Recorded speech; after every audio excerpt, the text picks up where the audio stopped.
Well, we're delighted to be here. It's such a fantastic event because I can't really think of another industry, with the exception of oil refining and maybe extraction industries, which has a closer link to the natural world, and nor can I think of an industry that does less about it. So fashion, in my book, I've gone into the ecological footprint of fashion, and it's absolutely enormous, from 80 billion kilograms of cotton that are produced every year, to the ginning, to the spinning, to the dyeing, all the pollution, all the processing.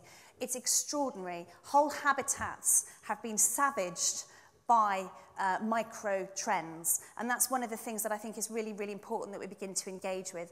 Conversely, there should be such a strong connection between conservation and sustainable fashion, and we are seeing and working with young designers who are coming through who are actually using biomimicry as a core principle in the stuff that they're designing. So I think there's a really desperate situation that we have to confront, but I also think there's a lot of hope and a lot of innovation happening as fashion wakes up to its responsibilities, essentially.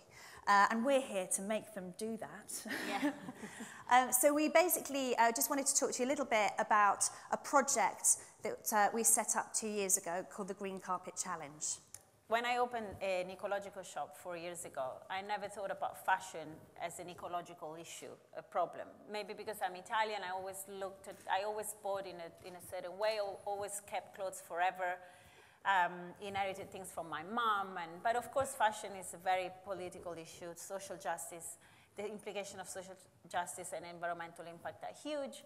And so when I met Lucy, and through Lucy also Ursula De Castro, who's here today, I had the pleasure to learn a lot of nasty things about our consumer habits. And as a film producer, my previous background, I wanted to come up with a solution. So when Colin got the nomination for the Golden Globes for A Single Man, Lucy, of course, challenged me immediately because she's not my friend. And she said, you eco girl, talk so much about eco stuff. Do you think you're going to do all the red carpets wearing only eco fashion? I was like, oh, I'm not sure.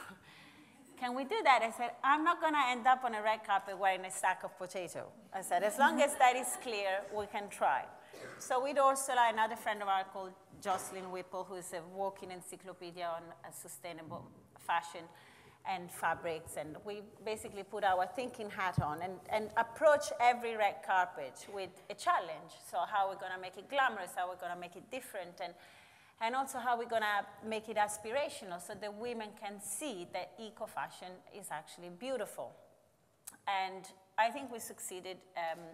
I haven't worn a sack of potato yet. I might one day, but I haven't done it yet.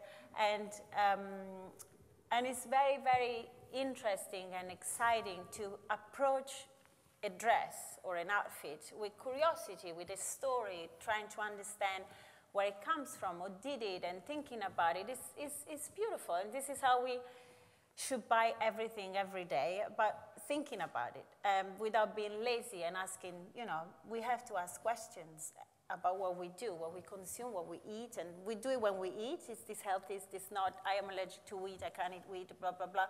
But we never do with what we wear and what we consume. And so the Green Carpet Challenge has been a wonderful exercise to reconnect with that part of our life. Fashion is a huge part of our life.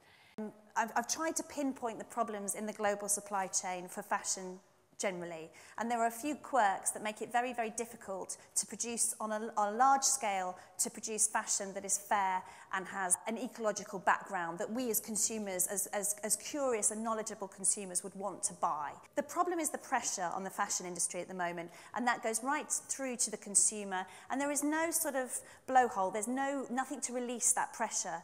And what we're doing is there's a great writer and philosopher, Wendell Berry, in the States, and he calls it the degradation of the consumer and the degradation of the consumer experience. So our knowledge is declining, we are de-skilling in terms of, I do a lot of consumer research, and I spend a lot of time standing outside of main high street shops and asking people what they've bought and going through their purchases, with their consent, obviously.